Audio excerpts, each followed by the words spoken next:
La somme théologique de saint Thomas d'Aquin, première partie, question 35, article 2.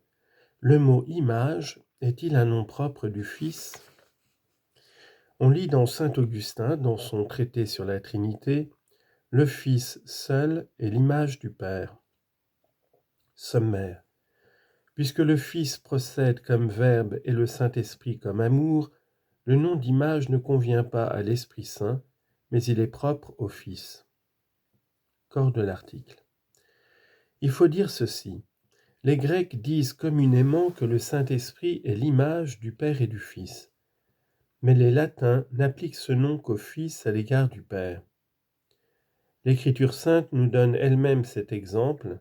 Saint Paul écrit aux Colossiens, chapitre 1, verset 15, « Qui, le Fils de la dilection du Père, est l'image du Dieu invisible, premier-né de toute créature. » Et aux Hébreux, chapitre 1, verset 3, qui, le Fils, étant le rayonnement de sa gloire et la figure de sa substance.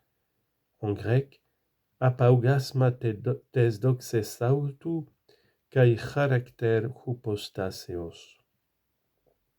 Mais qu'est-ce qui fait donner au Fils et refuser au Saint-Esprit la dénomination d'image ? Quelques auteurs en trouvent le motif en ce que le Père et le Fils ont une notion commune, celle de principe, tandis que le Saint-Esprit ne partage aucune notion avec le Père et le Fils. Cette raison n'est pas satisfaisante. En effet, l'égalité des personnes n'a pas son fondement, comme le dit saint Augustin, dans les propriétés notionnelles ou dans les relations. On ne peut donc asseoir sur cette base leur ressemblance, qui est le trait caractéristique de l'image en Dieu. Aussi d'autres donnent-ils une autre explication. L'Esprit Saint ne peut être d'aucune manière, disent-ils, l'image dans la Sainte Trinité. Il ne peut être ni l'image du Fils, parce que nous aurions alors la copie de la copie, la représentation de la représentation, ni l'image du Père, attendu que l'expression doit se rapporter immédiatement à l'exemplaire et que la troisième personne se rapporte à la première par la deuxième, ni enfin l'image du Père et du Fils tout à la fois, vu qu'il n'y aurait qu'une empreinte pour deux prototypes. Ce raisonnement ne vaut pas mieux que le précédent. Le Père et le Fils sont, comme nous le verrons plus tard, le même principe de l'Esprit Saint. Pourquoi donc une seule image ne pourrait-elle les représenter dans cet attribut commun sous l'aspect de ce caractère unique ? Est-ce que l'homme ne représente pas à lui seul toute la Trinité ? Voici donc ce qu'il faut dire. Comme le Saint-Esprit n'est pas dit né, engendré, bien qu'il reçoive dans sa procession la nature du Père, de même, il ne porte pas le nom d'image, quoiqu'il ait la ressemblance du Père dans l'espèce. Tout le monde en voit la raison.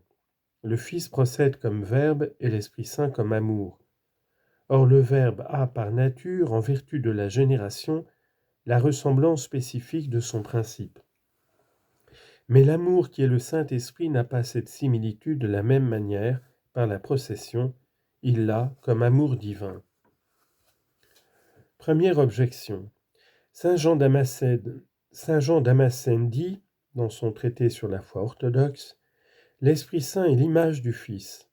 Donc le mot image n'est pas un nom propre à la deuxième personne divine. » Réponse. Saint Jean Damascène prend ordinairement, comme les autres pères grecs, le mot image dans le sens de ressemblance parfaite, voilà tout. Deuxième objection. La nature de l'image consiste, ainsi que le dit saint Augustin, dans l'origine et la ressemblance. Or le Saint-Esprit nous offre ces deux choses, puisqu'il procède d'un autre avec la ressemblance de son principe, donc il est image, donc le Fils ne l'est pas seul. Réponse. Sans doute le Saint-Esprit ressemble aux deux autres personnes de la Trinité, mais il ne s'ensuit pas qu'il soit leur image. Nous en avons donné la réponse dans ce qui précède. Troisième objection. L'homme lui-même est l'image de Dieu, car saint Paul dit, 1 Corinthiens chapitre 11 verset 7, « L'homme ne doit pas voiler sa tête parce qu'il est l'image et la gloire de Dieu. » Donc le nom d'image n'est pas propre au Fils. Réponse. Une chose peut être l'image d'une autre de deux manières. D'abord dans un objet qui a spécifiquement la même nature, comme le Fils est l'image du roi. Ensuite dans un objet qui n'a pas la même nature, comme l'effigie est aussi l'image du roi. Or le Fils éternel est de la première manière l'image du Père, et l'homme est de la seconde l'image de Dieu. Aussi l'Écriture sainte, pour marquer la distance qui sépare la créature du Créateur, ne dit-elle pas que l'homme est l'image, mais à l'image de Dieu, mot qui implique un but à obtenir, un progrès à faire, un perfectionnement à poursuivre. Mais le Fils n'est pas dit à l'image du Père, parce qu'il est son empreinte fidèle, sa copie vivante et parfaite.